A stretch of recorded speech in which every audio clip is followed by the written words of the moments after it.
પ્રધાનમંત્રી નરેન્દ્ર મોદી આગામી 22 મે ભાવનગર રેલવે ડિવિઝનના 6 સ્ટેશનોનું લોકાર્પણ કરશે। અમૃત ભારત સ્ટેશન યોજના હેઠળ ભાવનગર રેલવે ડિવિઝનના કુલ 17 સ્ટેશનોના પુનર્વિકાસની કામગીરી કરવામાં આવી રહી છે, જેમાં હાલ સિહોર, પાલીતાણા, રાજુલા, મહુવા અને જામજોધપુર જંકશનની કામગીરી પૂર્ણ થઈ ગઈ છે। ત્યારે ઉલ્લેખનીય છે કે આ પુનર્વિકાસનો ઉદ્દેશ માળખાગત સુવિધાઓનું આધુનિકીકરણ અને સમાવિષ્ટ સુલભતાને પ્રોત્સાહન આપવાનો છે।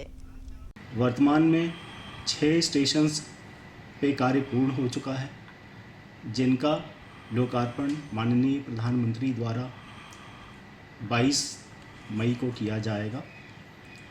इन स्टेशंस पर जो सुविधाएं हम लोगों ने दी हैं, मुख्यतः हम लोगों ने सर्कुलेटिंग एरिया इम्प्रूव किया है।